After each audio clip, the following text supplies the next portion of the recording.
Hallelujah. Amen. Hallelujah. The message is like a continuation, but it's not fully what he says, but it's still in line with what he's saying. My topic today says, may I know you. Ask your neighbor, do you know who God is? If you ask your neighbor might tell you that God is the one that created the heavens and the earth. If you ask another person, they might give you another definition. Have people heard songs? Now let me just explain some certain things to you. When you hear some people sing deep songs or call God some certain names, it's out of revelation. It must have been what they went through and God came through for them and they began to sing it. If you don't know who this God is, he will remain as little as where you have kept him. If you don't know who this God is, you only know what everybody knows about him, which is that he's the creator of the whole universe. But when you seek him, you will find him. There is something about David, before I enter, there is something about David. The Bible told us of different encounters that David went through. Even how he saw the lion, he tore the lion. Even when he saw the bear, he tore the bear. There was a part of Christ he knew that made him to be able to do it. Even when he faced Goliath, he said, if God could deliver me in all those situations, he knew the greatness of God and knew the capacity of the God he was facing. When he was standing before Goliath, he didn't see it as a problem. But the other people all of them saw Goliath as a threat. But the knowledge that David had about God, he knew that that man was nothing for him. If he could deliver him from when he met the lions and when he met the bears, the same God who did it can still do it again. If you know who God is, people don't need to go. You don't need to jump from one church to the other for prayers. If you know who God is, people can't deceive you. If you know who God is, you will know that everything starts and ends with him. Lord, that I may know you. Hallelujah. Now at a particular time, Jesus asked his disciples, who do men think I am? Who do men think I am? Now from Genesis to Revelation, if you study the scriptures, you will know it's not one name that Jesus was used from Genesis to Revelation. For every particular thing people go through, he comes in with a name. Everybody knew that when he sent Moses, to Pharaoh, he gave him a name. If you appear before Pharaoh, this is what I expect you to do. If he asks you, just tell him I am. I am is not the name of any person. It's not a name. But he said, give it to him. Pharaoh is a stubborn person. He will understand what it means. And when he gave him, he still displayed his stubbornness. To everything Pharaoh knew about God was what God displayed himself as. Even when he came as magician, God interpreted back as a magician. When he attacked, God came as the spirit of death. When he attacked, God came as balls. When he attacked, God gave him different, whatever Pharaoh you think, imagine in your heart that I am, that is what I will do. That I may know you. There was a time, some few weeks ago, I taught about the knowledge of Christ. That the knowledge of Christ can liberate you. And I gave instances here in the church, and people all saw it. When I brought different things, I brought drinks, I brought biscuits, and I brought my Bible. And I asked people to pick. People were busy taking the drink. You took the drink, someone took biscuit. Someone said to take Bible. And I looked at him and I said to him, this Bible you're taking, will it give you all these things? He said yes. I looked at him again and I said, this Bible, will it give you all this? These people took it because they needed to eat and to be satisfied. And I know you didn't eat this morning coming to church. Why would you take drink or take biscuit? He insisted. And that is the picture of what people go through in church. And this is a picture of Christianity to many people. He took the Bible. He still took the Bible and still didn't find the treasure in the Bible. And when I asked him, search the Bible, search it. He began to open. I put one inside. But do you know, he opened the Bible from Genesis to Revelation. He didn't find it. I said, just give me my Bible back. I said, who else needs the Bible? Another lady took it. Pay attention. She began to search it, scripture by scripture. She was taking her time, turning the pages one by one, and she found the man. But it was the same Bible I gave to someone else who claims that it was what he needed. The same person didn't find the treasure, didn't find who God is. Another person took it and found wealth inside.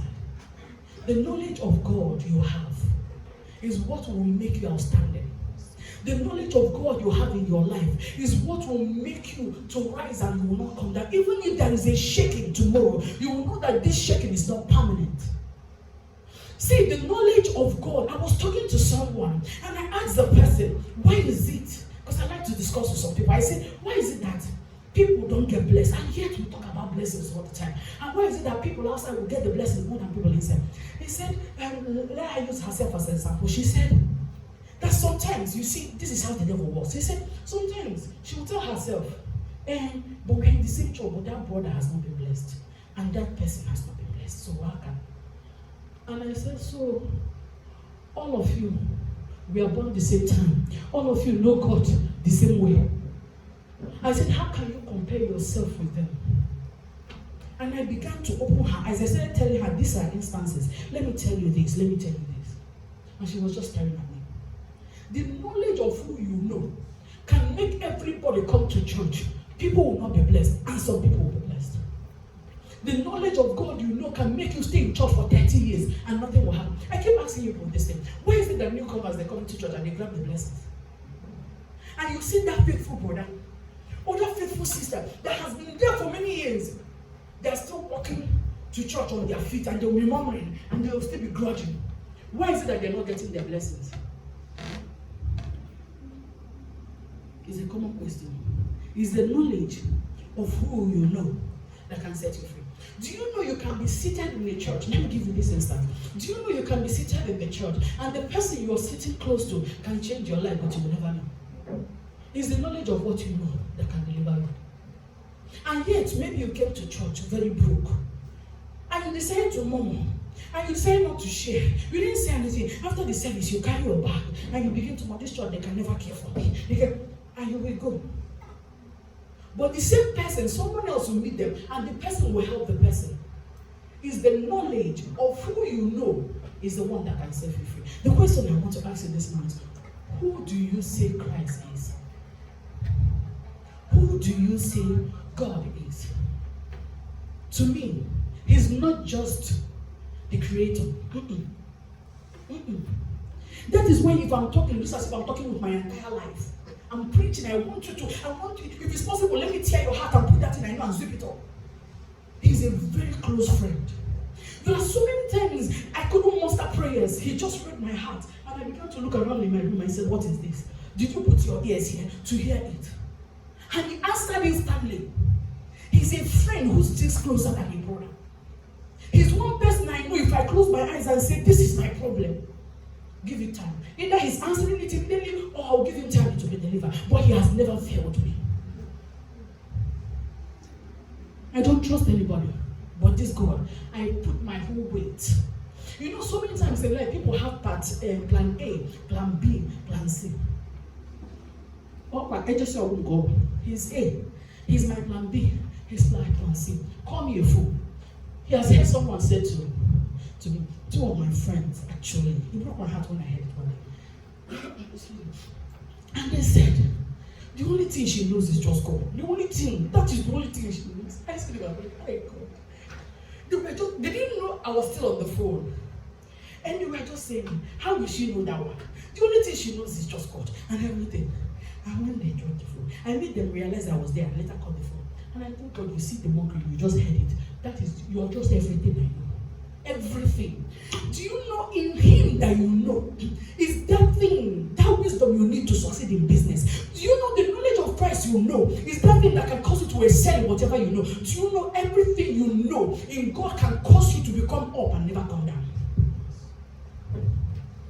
That I may know Him as the only through God. Can we turn our Bibles to Matthew chapter 16?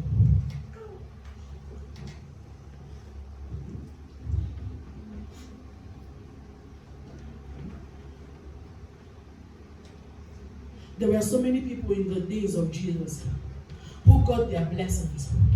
This woman her own was so outstanding, the woman of issue of blood, because she found the revelational knowledge of Christ. She knew There was something about this man. Not only is he the Messiah, this one can heal me. Not only him, if he can heal me, that means everything he's wearing has contacted the grace. If he is truly the healer, that means even if he wears watch, that watch has contacted the grace. Even his clothes has contacted the grace. Everything about him has contacted it. He didn't touch Jesus because this crowd was too much. She moved and touched a little part of his clothes. And all of a sudden, a long-time sickness that doctors could not heal got stopped at the moment. Why? She found the revelational knowledge of him. That is not about him only, but everything about him carries the grace. I had one lady, she actually worked with us for many years, and she said she had bleeding. And the bleeding didn't stop. The one day Papa came to church, Papa was just talking and stood. And when Papa was done, Papa just moved out. He just stood. And remember what he had on that, the sole of his feet, was the sand he got out. All the deaths was what he had under his feet. And he later walked out. And this woman went to the same spot he stood and sat down. She didn't ask anybody for prayer. She didn't ask Papa for prayer. That was the end of it. That was how that bleeding stopped. She later became a chief in her house. She didn't ask for prayers. If I could just sit where this man sat, that grace that is in that place can enter me. The Bible talked about how if you go to that, I don't want to go about how Peter, their shadows and everything, I didn't want to go to that part. But there are some things I needed to know. Let us read Matthew chapter 16, verse 13. When Jesus came to the region of Caesarea Philippine, he asked his disciples,